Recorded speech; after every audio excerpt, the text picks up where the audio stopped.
ભગવાને વિચાર્યું આપણા વ્રજમાં દુઃખી કોણ છે? શ્રી યમુનાજી છે. જે દિવસથી કાલીનાગ યમુનાના ધરામાં આવ્યો છે એ દિવસથી કોઈ યમુના પાન કરતું નથી. ભગવાન યમુનાના કિનારે ગાયો ચરાવે, ગેંડી દડાની રમત રમે, નિયમ કર્યો જેનાથી દડો યમુનાના ધરામાં જાય એને જાતે જઈને બહાર કાઢી લેવાનો. કથા આપણે સૌ જાણીએ છીએ. ભગવાને દડો યમુનાના ધરામાં નાખ્યો, કદમના વૃક્ષ ઉપર ભગવાન ચડ્યા, યમુનામાં કૂદકો માર્યો. કાલીનાગને ભગવાને શિક્ષા કરી, પગ પછાડે છે. કાલીનાગે કીધું ભગવાન તમે જ અમને સર્પયોની આપી, તમે જ અમને વિષ આપ્યું અને તમે જ શિક્ષા કરો છો? ત્યારે ભગવાને કીધું તને વિષ શા માટે આપ્યું? તો યમુનામાં ઓકવા નહીં, તારું રક્ષણ કરવા આપ્યું છે. કાલીનાગે કીધું પણ ભગવાન હું સમુદ્રમાં હતો તો ગરુડ અમને ત્યાં રહેવા નથી દેતા. ભગવાને કીધું જાઓ, હું તમને વચન આપું છું, તમને આજ પછી ગરુડ હેરાન નહીં કરે. તું યમુનાનો ધરો છોડી દે અને સમુદ્રમાં ચાલ્યો જા. ભગવાન કાલીનાગની ફણા ઉપર બિરાજ્યા. ભગવાન થઈ થઈ કરીને આજે નાચી રહ્યા છે. મદન મોહનના રૂપમાં ભગવાન પ્રગટ થયા. ધીરે ધીરે કાલીનાગ ઉપર આવી રહ્યો છે. ભગવાને વેણુના સૂર છેડ્યા. નંદ યશોદા જે યમુનાના કિનારે મૂર્છિત થયેલા છે, વેણુના સૂર સાંભળતા નંદ યશોદા ભાનમાં આવ્યા. ભગવાન કાલીનાગ ઉપર થઈ થઈ કરીને નાચતા મદન મોહનના રૂપમાં ભગવાન પ્રગટ થતા. બોલીએ મદન મોહનલાલ કી જય. ભગવાન મદન મોહનના રૂપમાં પ્રગટ થયા. ભગવાને દાવાગ્નિ લગાડ્યો. કારણ ભગવાને વિચાર્યું કે આ વિષથી અપવિત્ર ઘાસ ઉગ્યું છે ને એ મારી ગાયો જો ખાશે તો મારી ગાયો દુઃખી થશે. તેથી ભગવાને દાવાગ્નિ લગાડ્યો. ગ્વાલો દોડતા આવ્યા, કનૈયા આગ લાગી, આગ લાગી. ભગવાને કીધું તમે બધા આંખો બંધ કરી દો. ભગવાન દાવાગ્નિને પી ગયા. શુકદેવજી વર્ણન કરી રાજા ત્યાં વ્રજમાં થોડી ચહલ પહલ થવા લાગી. બાબા આપ શેની તૈયારી કરો છો?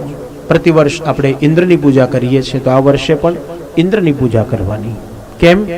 ઇન્દ્રની પૂજા કરીએ તો વરસાદ સારો પડે, ઘાસ સારું થાય, આપણી ગાયો સુખી થાય. અને પૂજા ના કરો તો વરસાદ ન પડે, ગાયો દુખી થાય, ઘાસ ન ઉગે. ભગવાને કીધું આ બધા એટલા બધા મહાન બની ગયા કે પૂજા કરો તો વરસાદ પડે, પૂજા ના કરો તો વરસાદ ના પડે. હું તો આ બધાને કામ સોંપીને આવ્યો છું. ઇન્દ્રમાં આવેલા અભિમાનને દૂર કરવા માટે જે લીલા કરી તે ગોવર્ધન લીલા. ગો એટલે પૃથ્વી, ગો એટલે ગાય. આજે ભગવાનને ગાયો અને પૃથ્વીનો મહિમા વધારવો છે માટે જે લીલા કરી તે ગોવર્ધન લીલા. શુકદેવજી વર્ણન કરે. પરીક્ષિત કન્યાએ નંદ બાવાને સમજાયા, બાવા તમે કોઈ દિવસ ઇન્દ્રને જોયો છે? ના. તમને દર્શન આપ્યા છે? ના.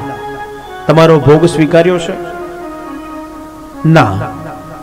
તો એવા ભગવાનની સેવા શા માટે કરો છો જે તમને દર્શન નથી આપતા, તમારો ભોગ નથી સ્વીકારતા? હું એવા ભગવાન બતાવું જે સાક્ષાત બિરાજે છે. કોણ છે? આપણા વ્રજમાં શ્રી ગોવર્ધનનાથજી છે. અરે કન્યાએ પથ્થરને તું ભગવાન કહું છું? બાવા ગાયો ચરાવવા અમે જઈએ છીએ, તમે જાઓ છો. એક દિવસ જંગલમાં ગાયો ચરાવવા અમે ગયા તો ત્યાં વાઘ આવ્યો. અમે બધાએ કેટલી બધી બૂમો પાડી, તમે કોઈ બચાવવા આયા? એમ પછી શું થયું કન્યા? અરે ભગવાન ગોવર્ધનનાથ હાથમાં છડી લઈને આવ્યા અને વાઘને ભગાડ્યો તો. એમ આટલો દયાળુ ભગવાન છે? તો ચાલો આ વર્ષે ઇન્દ્રની પૂજા ફોક કરી દઈએ અને ભગવાન ગોવર્ધનનાથની પૂજા કરીએ. નૂતન વર્ષનો પહેલો દિવસ વ્રજવાસીઓ ભગવાન ગોવર્ધનનાથના સાનિધ્યમાં આવ્યા. આજે ભગવાન બધાને અલગ અલગ કામ સોંપે છે. ગ્વાલોને કીધું તમે બ્રાહ્મણોને પૂજાની તૈયારી કરાવવા લાગો. ગોપીઓની પાસે ભગવાન આવ્યા. ગોપીને કીધું તમારું મન પવિત્ર કરજો, તમારું તન પવિત્ર કરજો, તમારા વિચાર પવિત્ર કરજો, તો સામગ્રી સુંદર થશે અને ભગવાન એ સામગ્રીને સ્વીકારશે. આ બહેનોના હાથની કળા છે. ઘરને તમારા જો ભગવદીય કરવું હશે તો આ રસ્તો દરેક બહેનોએ અપનાવવાની જરૂર છે. રસોઈ કરતા કરતા તમે ભગવત નામ સ્મરણ કરતા જાઓ અને એ ભગવત નામ સ્મરણ કરતા કરતા તૈયાર કરેલી રસોઈ એ રસોઈ નહીં રહે, પણ એ પ્રસાદ બની જશે. અને એ પ્રસાદ જેના મુખમાં જશે એ દરેક ભગવાનનું સ્મરણ કરતો થઈ જશે. બ્રાહ્મણોએ કીધું ચાલો પૂજાની તૈયારી કરીએ, પૂજા કરવા માટે બેસી જાઓ. નંદ બાબાએ કીધું જાઓ કન્યાને બોલાવી લાવો. ભગવાન આજે સ્વયં પોતે પોતાની પૂજા કરવા માટે ભગવાન બેઠા છે. ગોપીઓ હસે છે. કનૈયો નાનો હતો ત્યારે કેવું રંજાડતો હતો, કેવું હેરાન કરતો હતો, અને આજે કેવું સમજાવી રહ્યો છે. સુખદેવજી વર્ણન કરે, પરીક્ષિત, ગોપીઓ પ્રભુની બાળ લીલાને વાગોડતા વાગોડતા સામગ્રી તૈયાર કરે. આજે ભગવાન સ્વયં પોતે પોતાની પૂજા કરે છે. ભગવાન ગોવર્ધનનાથનું ધ્યાન ધરાયું, આહ્વાન થયું, હસ્ત પ્રક્ષાલન થયું, આસન આપ્યું, તિલક કરવાનો સમય આવ્યો. વ્રજવાસીઓએ કીધું ભલે અમે ભગવાનને તિલક તો કરીએ, પૂજા કરવા તો અમને ના મળી. ભગવાને વિચાર્યું કે આટલા બધા લોકો મારા ભગવાનને તિલક કરવા જાય તો રેલા ઉતરે તો છીંક આવે, ભગવાનને શ્રમ થાય. નંદ બાવાને કીધું બાવા તમે એકલા તિલક કરવા જાઓ. નંદ બાવાએ કીધું બેટા આ બધું કોને સમજાવે છે? અરે બાવા જાઓ તો ખરા. જ્યાં નંદ બાવા તિલક કરવા જાય અને ગરમ ગરમ શ્વાસ ભગવાન ગોવર્ધનનાથમાંથી બહાર નીકળી રહ્યા છે. નંદ બાવાને અનુભવ થયો આ ચોક્કસ આ કોઈ પથ્થર નથી, આ ભગવાન છે.